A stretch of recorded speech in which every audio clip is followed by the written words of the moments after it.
প্রিয় সাংবাদিক বন্ধুগণ, আসসালামু আলাইকুম। আজকে রাত 9টায় দলের চেয়ারম্যান জনাব তারেক রহমানের সভাপতিত্বে জাতীয় স্থায়ী কমিটির জরুরি সভা অনুষ্ঠিত হয়েছে।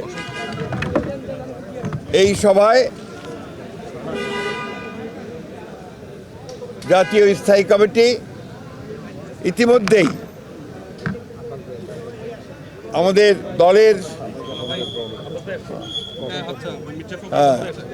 গঠনতন্ত্র অনুযায়ী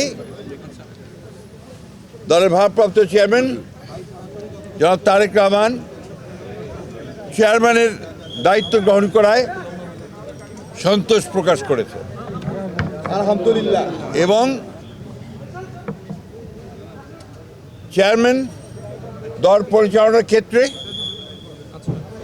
যেন সফল হতে পারেন সেই জন্য সবাই দোয়া করেছে।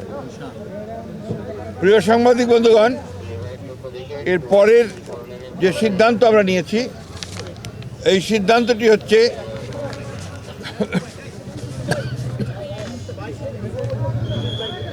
নির্বাচন কমিশনের অনুরোধে বাংলাদেশ জাতীয়তাবাদী দলের চেয়ারম্যান জনাব তারেক রহমান আগামী 11 জানুয়ারি 2026 থেকে জাতীয় নেতা মৌলানা আব্দুল হামিদ খান ভাসানী ও 2024 ছাত্রগণ অভ্যুত্থানে শহীদ আবু সাইদ সহ অন্যান্য শহীদদের প্রতি শ্রদ্ধা জানানোর জন্য তাদের কবর জিয়ারত এবং কিছু পারিবারিক দায়িত্ব পালনের জন্য দেশের উত্তরাঞ্চলের কয়েকটি জেলা সফর করবেন বলে সিদ্ধান্ত নেওয়া হয়েছিল। এ ব্যাপারে নির্বাচন কমিশনের অনুরোধে বাংলাদেশ জাতীয়তাবাদী দলের চেয়ারম্যানের এই সফর স্থগিত ঘোষণা করা হয়েছে। আমরা যে আমাদের স্বেচ্ছাসেবক দলের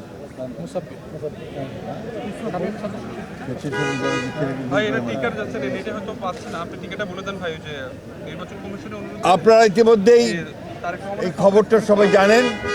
প্লিজ ভাই, প্লিজ, আপনারা সবাই এই খবরটা খুব ভালো করে জানেন যে দেশের যে নির্বাচন আগামী ফেব্রুয়ারি মাসের 12 থেকে অনুষ্ঠিত হতে যাচ্ছে, সেই নির্বাচনকে বিভিন্নভাবে প্রশ্নবিদ্ধ করার জন্য, বানচাল করার জন্য একটা মহল বিভিন্নভাবে চক্রান্ত করছে।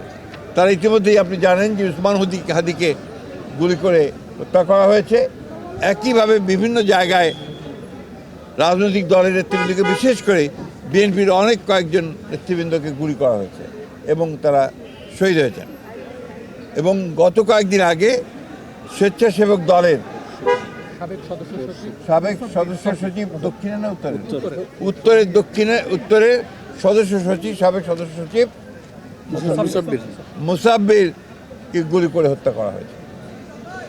আমরা ইতিমধ্যেই এর তীব্র নিন্দা জানিয়েছি, ক্ষোভ প্রকাশ করেছি এবং অবিলম্বে হত্যাকারীদেরকে গ্রেফতার করে আইনের আওতায় আনার দাবি জানিয়েছি। আমরা বারবার করে কথা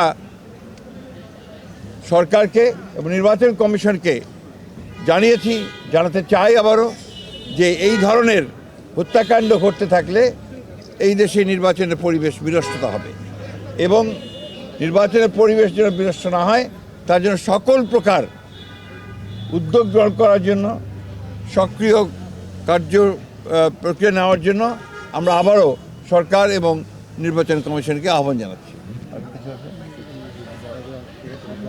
আর ইতিমধ্যে আপনারা সবাই জানেন যে আমাদের গণতন্ত্রের মাতা, অবিসংবাদী নেত্রী এবং আমাদের আপসীর নেত্রী দেশনেত্রী বেগম খালেদা জিয়ার ইন্তেকালের পরে তার জানাজায় যে শরণার্থীর কালের বৃহত্তম জানাজা অনুষ্ঠিত হয়েছিল এবং বৃহত্তম জানাজা অনুষ্ঠিত হয়েছিল, সেই জানাজায় মানুষের যে সমাগম হয়েছিল এটা এই বাংলাদেশে আর কখনো দেখা যায়নি। আমরা যারা স্বতঃস্ফূর্তভাবে সবাই এই জানাজা অংশ নিয়েছিলেন, আমরা দলের পক্ষ থেকে সমস্ত জনগণকে আমরা আন্তরিকভাবে কৃতজ্ঞতা এবং ধন্যবাদ জানাচ্ছি। এবং আইন শৃঙ্খলা পরিস্থিতি রক্ষা করবার জন্য সেনাবাহিনীর সদস্যরা, সেনাবাহিনীর তিন বাহিনীর প্রধান এবং সরকার যে উদ্যোগ নিয়েছে, সে পুলিশ, র্যাব, বিজেপি যারা সহযোগিতা করেছেন তাদের সকলকে আমরা আন্তরিকভাবে ধন্যবাদ এবং কৃতজ্ঞতা জানাচ্ছি। আর কি? ভারপ্রাপ্ত চেয়ারম্যান নাই থাকে না, আপনি জানেন না, চেয়ারম্যান থাকলে আর ভারপ্রাপ্ত হয় না।